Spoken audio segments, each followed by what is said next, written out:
Because you've been such a good audience, on this very special episode of Cooking Trojan Style, we're going to start at the end, as dessert comes first, just this once. But there are always great dessert selections at Trojan Dining.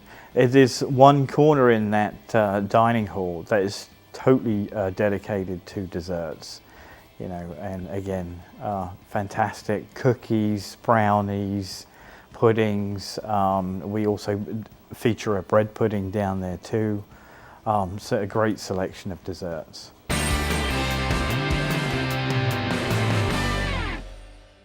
So today it's summertime in Troy. We want to cool off. So what I'm going to be making for you today is an ice cream, and it's going to be infused with mint, and we're going to add blueberries at the end, and we're going to kind of swirl them in. It's going to look really cool. But more than that, you know, I've got this thing for blueberries. So I grew up in Alabama. I grew up in a little town called Bruton, Alabama. And in Bruton, we have a thing called the Blueberry Festival every year. And everybody comes out, and there's clog dancers, and there's blueberry ice cream, and there's blueberry everything, right? So, and then at New Year's, there's actually a blueberry drop. So they have a crane set up, and they drop this little cluster of blueberries. And so, you know, because of that, we also had like 10 or 15 blueberry bushes in my dad's yard growing up. But because of that, I've got this great affinity for blueberries. Now blueberries are in the news a lot because they're really healthy for you. They're full of antioxidants. And they taste really good. So blueberry ice cream today, we're going to infuse a little mint fresh from the garden into that, and keeping with our farm to table you know, experience here. So the first thing we're going to do, I like to make recipes super easy, like super easy to remember, so I don't have to write them down, because a lot of times I do things on the fly. So my recipe for ice cream base is 1 quart of cream and 10 egg yolks and a cup of sugar and 1 vanilla bean. So it's like 1, 1, 1, 1, right? Easy to remember. Now these are sort of on the smallish side of eggs. So if you've got like extra large eggs, you want to cut it back, you know, just to go with like 8 eggs or yolks, just the yolks, right? Because you don't want it to be too eggy. But for me, like if you're using standard large eggs, 10 yolks, cup of sugar, quart of cream, and 1 vanilla bean. So we're going to mix our cup of sugar with our 10 yolks, and we're just going to whisk that up. And what we're looking for here, so when it starts out, it's really bright yellow, right? But as we whisk it, the sugar is going to actually start to cook those yolks. And there's going to be a little chemical reaction that takes place, and it's going to get really pale yellow. It's going to turn into, you know, a really, really, really light yellow. And you'll know it right away. And then it's also going to get really creamy. So when you drag instead of it clumping like that, it's just going to stream, right? It's going to be velvety. So this takes just a minute, and I'm just coming along the outside once in a while to make sure I get the stuff off the sides, and I rotate the bowl. You know, you can do it this way, you can do it this way, whatever works for you.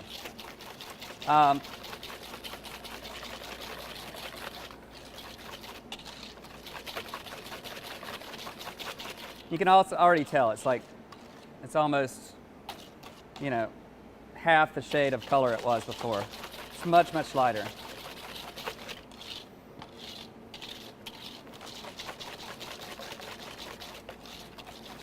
And now it doesn't clump, it runs. Really smooth texture there. So we'll get that out of the way. What I've got here is I've got vanilla beans from Madagascar. I like to see the seeds in my ice cream.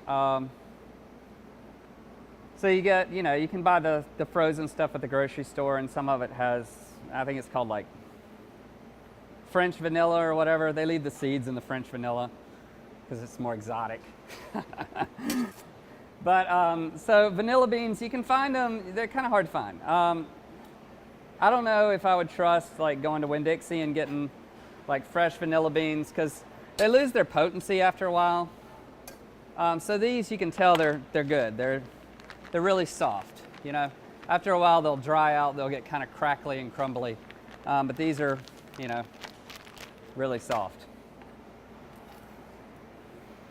So what I've done is I split the bean lengthwise, and then I just scraped the meat out of the inside of the bean. And that's good. That's where all those little tiny little flecks are. That's the seeds in the vanilla bean. So to that, I'm going to add my quart of cream.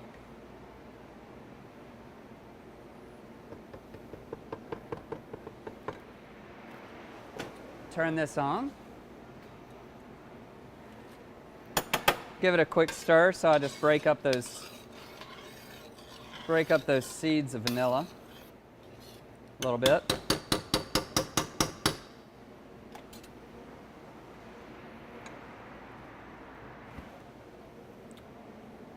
Check this. You don't want to leave this like sitting. Like once you've added the sugar to the egg yolks, you really don't want to leave it like hanging out without stirring it up once in a while. Because what I said, you know, that the sugar actually starts to cook that egg a little bit. If it leaves it sitting a little bit, then what you'll wind up with is like almost like scrambled eggs on the top. So the eggs on the top that have been in contact with the air and the sugar, they kind of want to, and then you'll have this goo on the bottom, which is like kind of disgusting. So keep them moving. The cream doesn't take long. I mean, you don't have to sit there and beat it forever, but get a little once over once in a while. All right, so while that cream comes up to a boil, I'm just going to pull some of these mint leaves off. So you want to do, depending on the size of the leaves, you know, like 15 to 20 leaves for a quart of cream. What we're going to do is once that cream comes up to a boil, that's just pasteurizing the cream. It's infusing the vanilla in there. We're going to take it off the heat, and we're going to add our mint to that, and we're going to let it steep for about 15 minutes. And then we'll come back to it, and we'll slowly add it to our egg yolks, and then we'll put it back on the heat, and we're going to bring it up to about 180 degrees, and that's going to pasteurize the whole thing. It's going to cook the egg yolks, and then everybody's safe. Nobody gets salmonella. Although, what's the fun in being so safe, right? No, but actually, it needs that, because when you cook those yolks, it thickens it up, and it's going to make it ice cream texture. So I think that's about enough. It's close to it.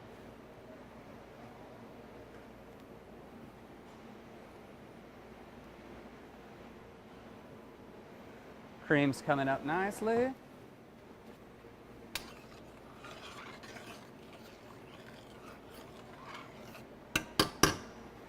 When you see your cream starting to bubble a little bit, keep your eyes on it, because it'll boil over so fast. Like it's not boiling, and then it's like boiling all over your kitchen. It's a sticky mess. It's hard to clean off your oven. So you know, let it come up to a full boil, but you can see it's simmering now. So I'm going to keep my eyes on it because I don't want it boiling over. It makes a big old mess.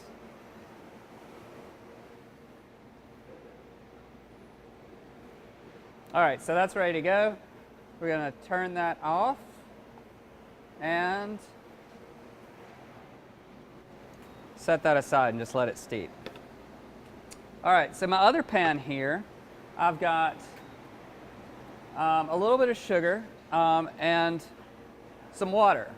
And what I've done is I've just dissolved the sugar into the water. I'm going to add the blueberries to that. And, you know, roughly half a cup of sugar to a pint of blueberries. And just like I said, just a little splash of water. That kind of helps the sugar dissolve. It keeps it from turning into caramel on you. It just kind of helps it smooth everything out, lets those blueberries start to release their liquid. And by the time the water's gone, the blueberries have released their liquid, and you get the coulis, I guess, that you're looking for. So we're going to turn this into a syrup, essentially. And then when our ice cream's done, like right before the ice cream's done, so when it's got like, say, 2 or 3 turns left of the paddle before you're going to turn the machine off, then you're going to add your blueberries to it, and you're just going to let it swirl in, like one good time, you know? Swirl it all the way around. And then you're going to turn it off.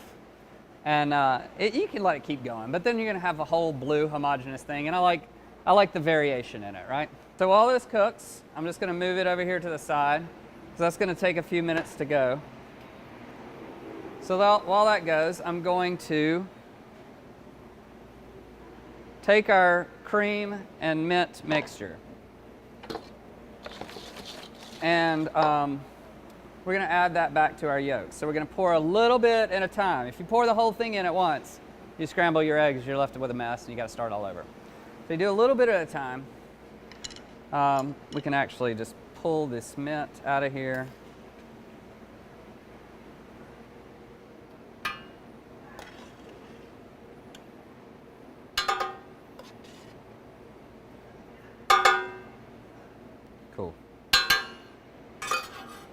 All right, so what I've done is, just to stop my bowl from spinning around, I took my little kitchen towel and I made a little nest for it to sit in. It's a little secret. Secrets of the kitchen. So start with just a little, and you're gonna constantly stir those eggs. So this is called tempering the eggs. Now once you've started adding some of the cream to it, then what you've done is you've brought that temperature of the eggs up slowly, and then you can sort of go a little faster with it. So it's not going to shock those eggs. It's not going to like immediately cook them. Okay, give that a good stir, and then back to the pot.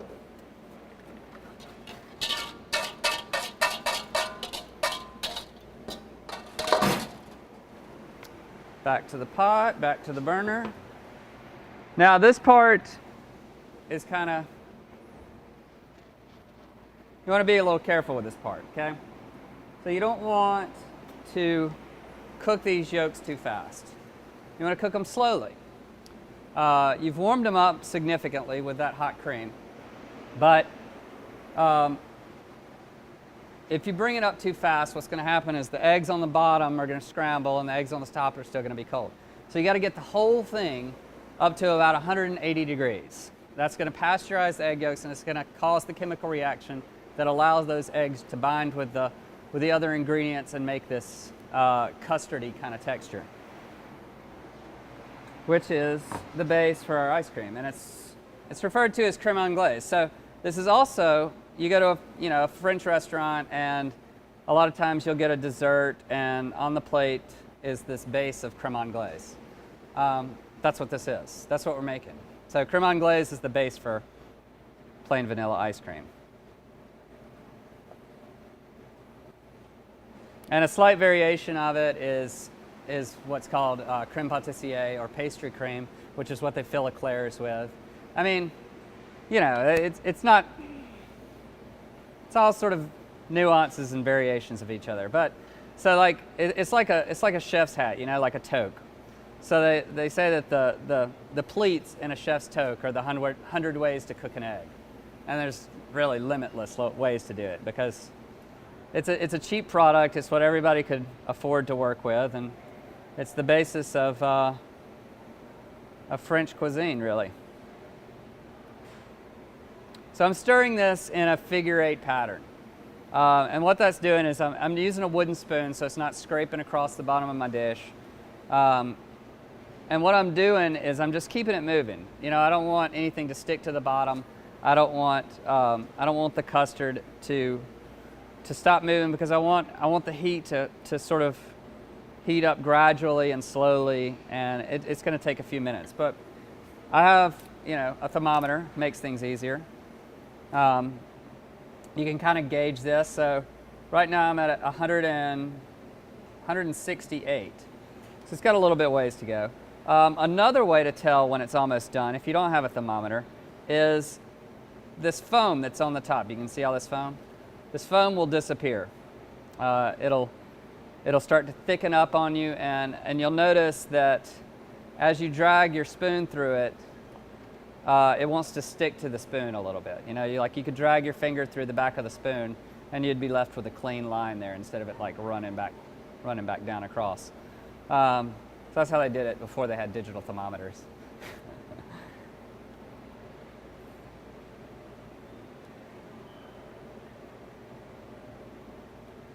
So cool, yeah. We're getting there. About 175. Just want to keep that moving.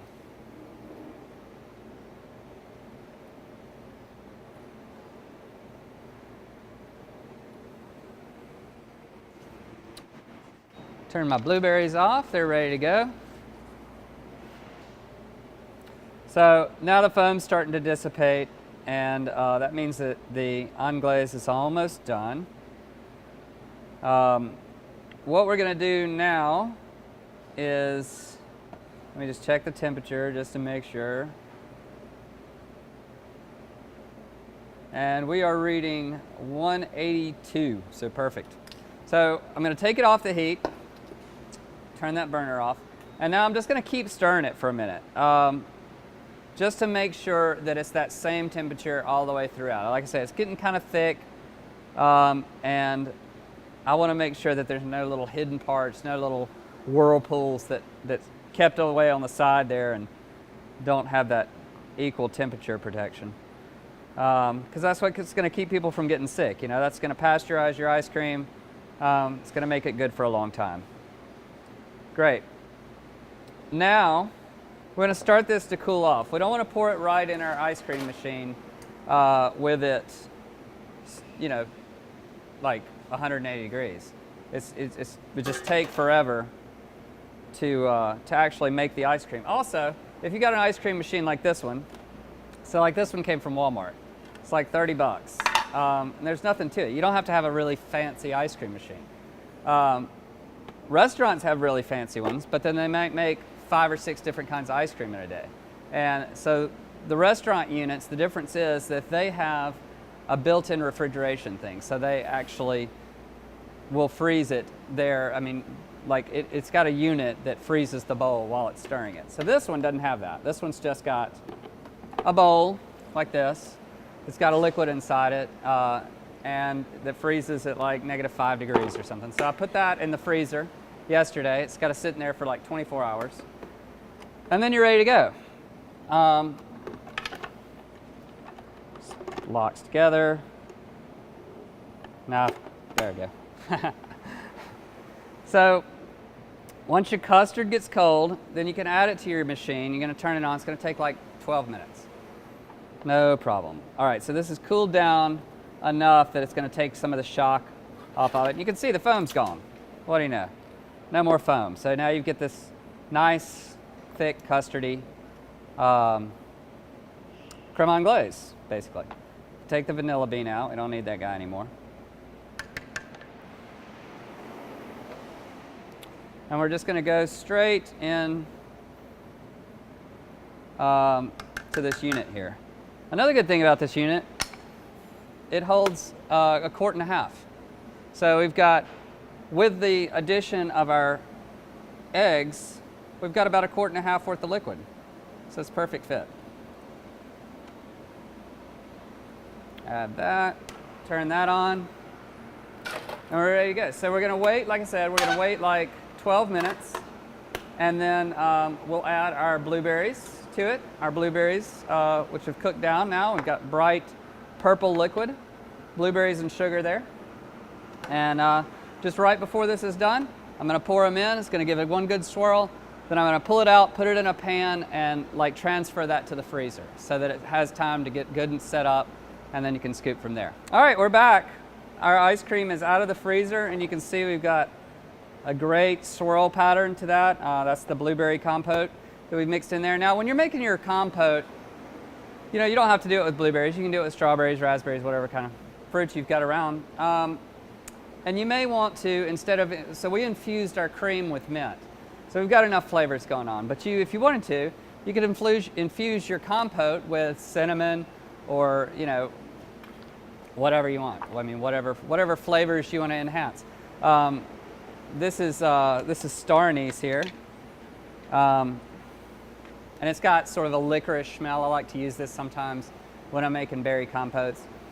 It's one of my favorite ingredients. I love that licorice flavor and stuff. It's like fennel and licorice, you know, it's all sort of got that same little characteristic to it. But love that. My grandmother uses this to catch squirrels, believe it or not. So she won't shoot them. I mean, she's an old lady. Oh gosh, shouldn't have said that on TV. So anyway, but she is. And so she uses star anise. Apparently the squirrels love it. Cool, so we're just gonna scoop this out. We've got great color variation there.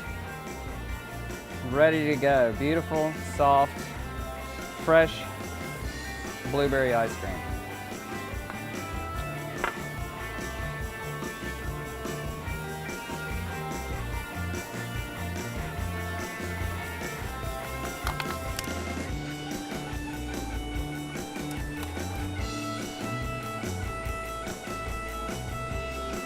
So if you like this recipe, and we've got others like it on our website, so you check our website.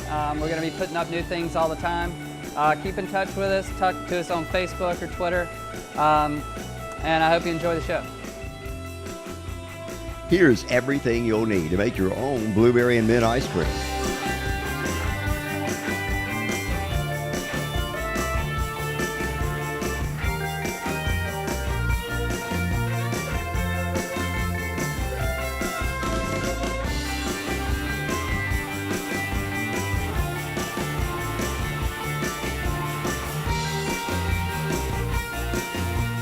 Robert Lynn will be right back when Cooking Trojan Style continues in a moment. The warrior spirit, it's in there. Always has been. Now let it out and take the world by fire. Train well and learn what it means to be a Troy Trojan. Walk with confidence, conquer, claim territory, and climb ladders. Know that you have the power to stand alone, but the comfort of knowing that you'll never have to. Discover your inner warrior. Find it at troy.edu/spirit.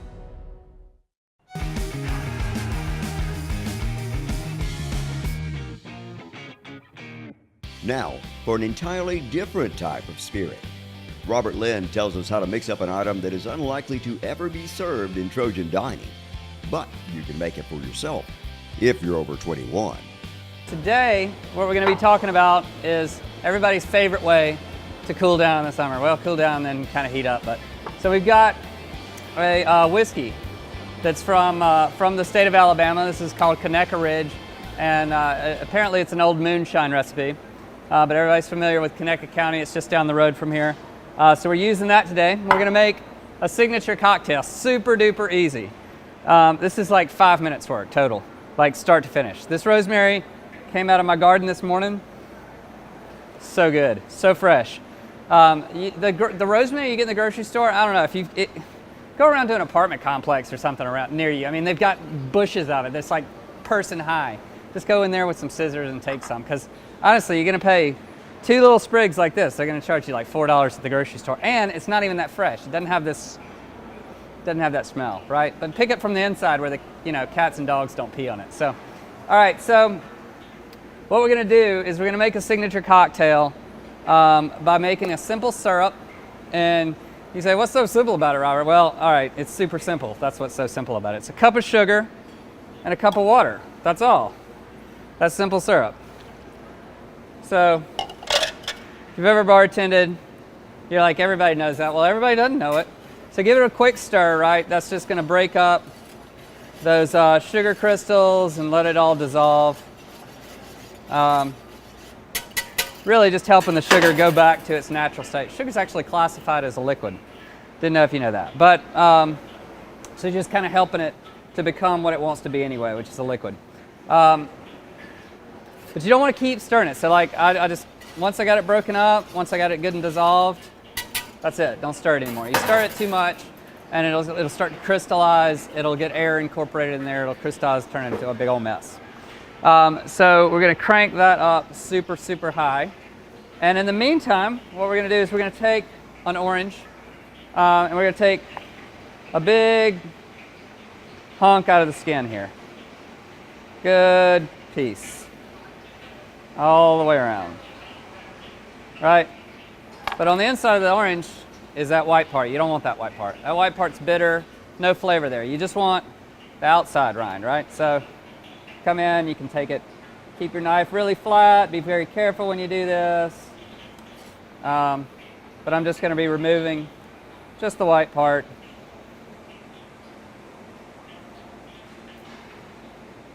Because I don't want it. All I want is orange on both sides, right? Our simple syrups go in there. That is all you have to do to that. You don't have to like let it cook down or anything. You'll make caramel if you do that. So now that that's going, just turn it off. What we're gonna do is we're gonna add some rosemary to it. Save a little bit for garnish. So add some rosemary to that. We're gonna add our orange peel to that. And we're gonna let it sit for about 15 minutes. And we're gonna let these flavors sort of infuse with the sugars in our simple syrup. Okay, just get all this pith off of there because it's bitter. It's no good. You can use like, I've seen this bottled in places. You can get like essence of orange. I don't know, I've never tried that stuff. Maybe it's okay, maybe it's not. That's so easy, why would you do anything else? Right, so give that a good swirl. Just gonna let those flavors come together. While that's working, we're gonna take our little zester here. We're gonna make a little twirl for the glass. Okay, that one, here's another one.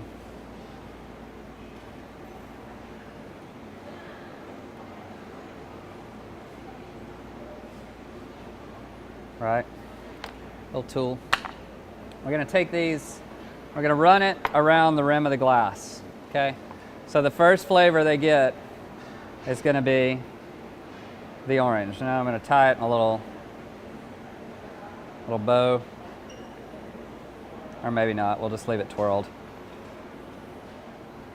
Run it around the rim of the glass, and that's gonna get that flavor of that orange as that first experience. Really open up your mouth. And so this is still steeping away. It's gonna steep for another 10 minutes or so, easy. And then you gotta cool it down, because who wants like super hot, boiling hot syrup in their drink? You know, nobody wants that. We're gonna take a little ice, and our whiskey, Alabama whiskey. So 2 ounces of this to 1 ounce of simple syrup. 2 to 1. But I'm gonna do 2 drinks, so we're gonna do 4 to 2. So 4 ounces of that, plus 2 ounces of that, 6 ounces. Add it to your ice. You can pour this over ice, but I like to shake the ice up in it, and then, and then leave it clean. This is not really a shaker, so we're making do here. Oh man, it smells great though.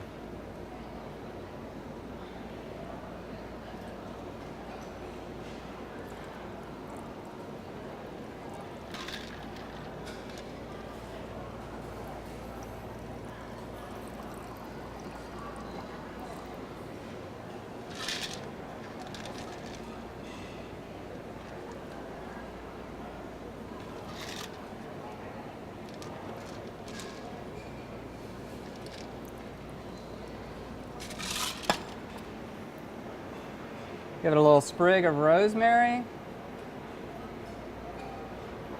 And a little orange twist. And there you have it. That is summertime Alabama style, right? Beautiful. Great drink. Great way to finish your day. So if you like this recipe, we've got this one and others like it on our website. So just click on the website, follow the links, you'll search your way around. You can also find a link there to our YouTube where you can watch the whole video start to finish. That's it for now. Be sure to tune in next time for Cooking Trojan Style.